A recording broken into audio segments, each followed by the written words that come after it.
Where do I even look on this thing?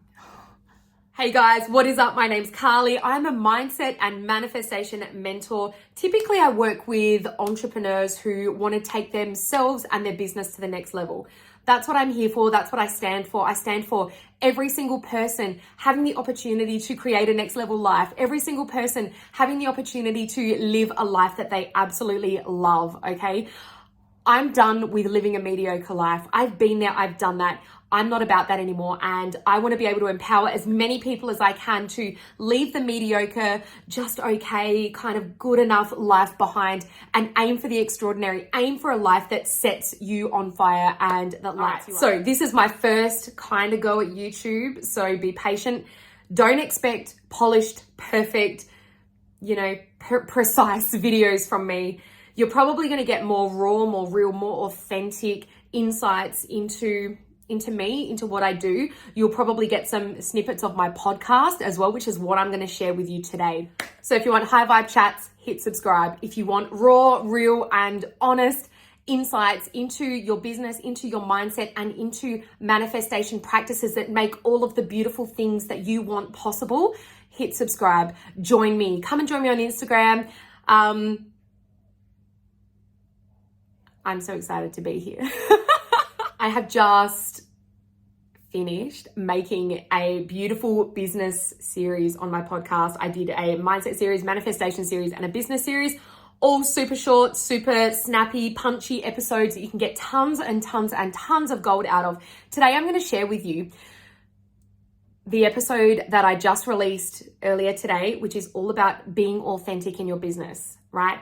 And the risks of not being yourself. In this episode, you're going to hear all about some of the mistakes that I made early on in my business when I chose to filter myself, when I chose to pretend to be somebody that I wasn't, when I chose to wear masks because I thought that's what people expected of me. You're going to hear some of those mistakes that I made. You're going to also hear how I turned that around and how I just started to be myself in my business, because that's what people want. Right? That's what we're here for. We are here to celebrate our unique magnetism. We're here to celebrate our unique, raw and real personalities and to just embrace and own all that we are. So I'm a big, big, big believer in that. I hope that you love this episode. It's coming up. If you like the podcast, or if you want to go and listen to the podcast, hit subscribe. The link is going to be in the show notes. And yay, yay, yay. Welcome to Thrive, a podcast for soulful and aspiring entrepreneurs. I'm your host, Carly.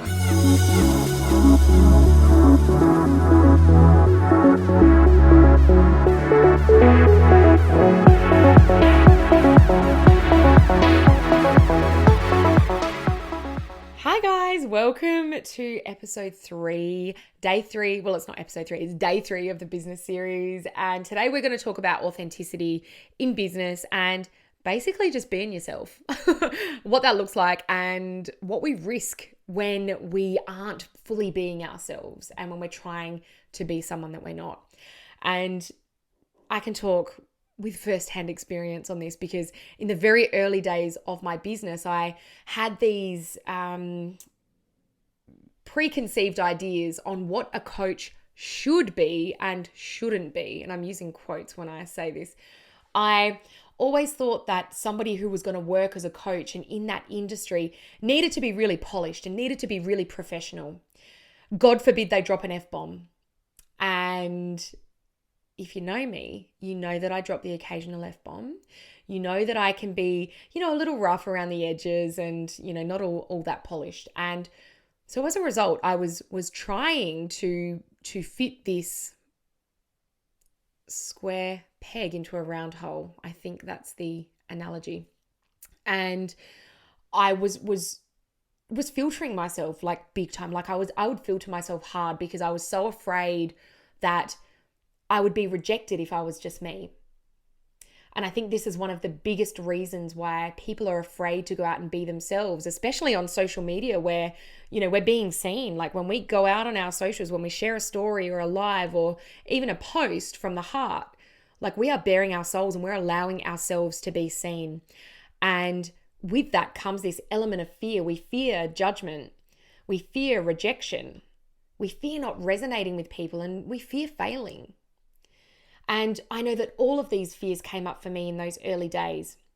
So I would filter myself, filter, not letting my real self be seen, not saying what I really wanted to say. And it was probably around mid 2020 when I started to go, do you know what? Fuck this. It's time that I start standing in my truth. It's time that I start sharing what I really believe in. It's time that I embrace all that I am, own all that I am, and allow myself to be seen in that way. And so I did. I started to share controversial things. And I've talked about this before on the potty. I've talked about it on my stories before, but I think it's really important. And my biggest fears came true. I was rejected. But I wasn't rejected by my ideal clients. I was rejected by my friends and by members of my family who didn't agree with what it was that I was sharing, who didn't agree with me standing in my truth, who it would appear to me that their preference was for me to just go along with the flow, just go with the flow and just sort of keep my mouth quiet, keep, my thoughts and my opinions to myself. And if you know me, you know that that's not how I roll. And so for this first year that I was kind of exploring in business, I had been really keeping things to myself, and I was feeling resentful, not towards anybody, more so towards myself, more so because I wasn't allowing myself to be seen. It was like I wanted to attract all of these ideal clients in this beautiful community, yet I wasn't able to do so. And when I reflect on that now, the reason I wasn't able to do so was because I wasn't being me. I wasn't sharing authentically. I wasn't even speaking the way that I would speak to my friends, right? Like I wasn't being naturally me. And if you're going to show up and not be yourself, how can you expect your tribe and your ideal people to find you? They can't. If you're not showing up as yourself, you're totally diluting your message. And this really rang true for me because part of my message was authenticity. Part of my message was the confidence to be who you are and feeling empowered to speak up and to use your voice. Yet I wasn't doing this. I wasn't doing this. And so I started to speak up, as I said, and my fears were realized. I started losing people. I was judged. But what I realized was that all that I had feared was nowhere near as bad as what I had built it up to be. Like, yes, some of these things happened in reality. Like, yes, I lost some friends. I lost some members of my family. I was judged. People said some nasty as fuck things to me. But I had this kind of inner calm or this inner peace, I suppose, within myself because I was being me and I was being true to myself.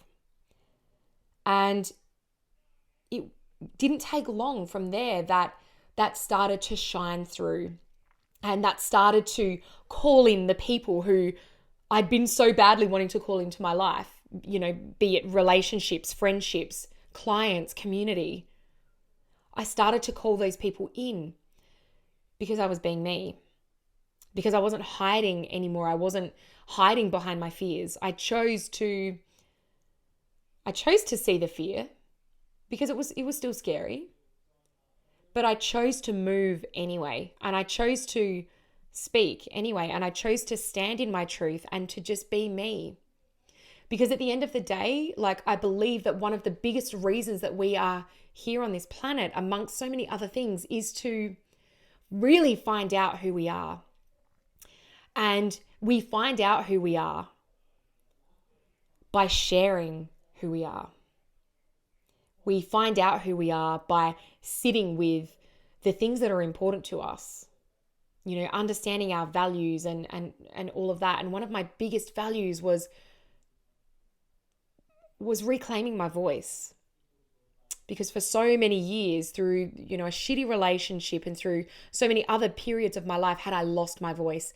And, it was about mid 2020 or maybe it was late 2020. I don't remember exactly. It was then that I realized, fuck, I've done it again. I've allowed myself to totally, what's the word? Like distill? No, that's not the word. Oh, I've lost the word, but totally just like diminish my message and what it was that I was here to share, what it is that I'm here to share.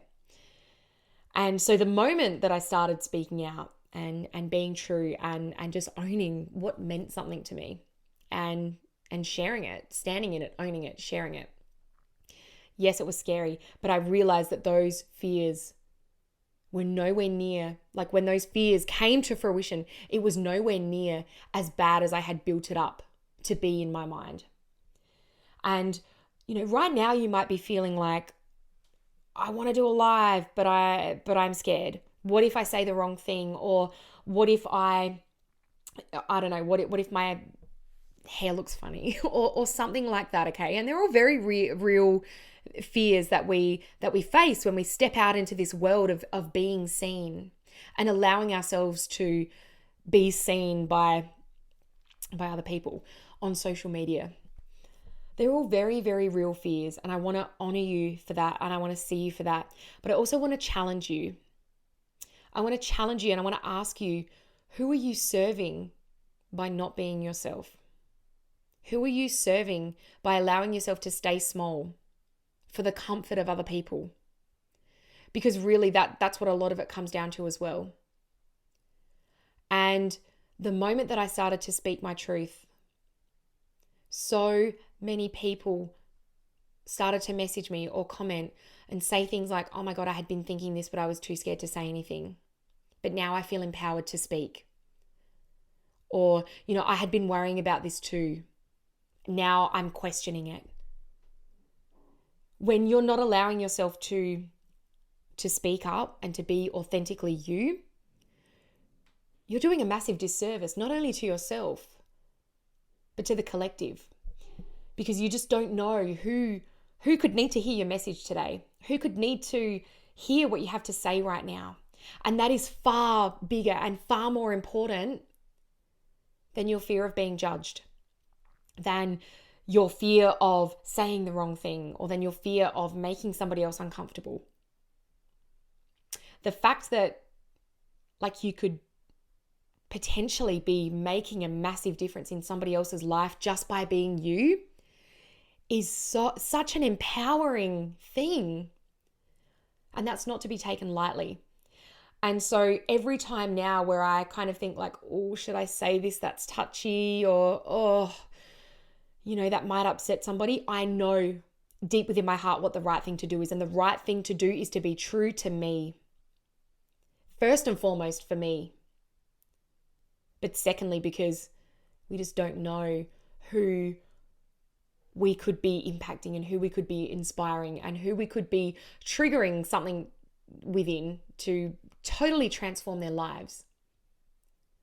And this is kind of a bit of a theme this week, is in that the message that we have to share and the things that we're doing within our businesses are so much bigger than us. It's so much bigger than you, and it's so much bigger than me. So I invite you to really allow yourself to own your message, whatever it is, and allow yourself to be seen and share it. Your voice matters, and your message matters more than you could know right now. Thank you so much for listening. I really hope that this has impacted you, and I will see you guys in the next episode. Thank you again. Until next time, I fucking love you, and you have got this. Thank you so much for listening. I really hope that you enjoyed this episode. And if you did enjoy this episode, it would mean so much to me if you would head over to Apple Podcasts and leave me a review. This means that we can help more and more women who are ready to really dive into their soulful business and create the life that they know they deserve. If you haven't already, head over to the free Facebook group for more juicy goodness around how you can go from surviving to thriving in your beautiful business. You'll find the link in the show notes. Until next time, babe, I love you so freaking much. And remember that you have got this.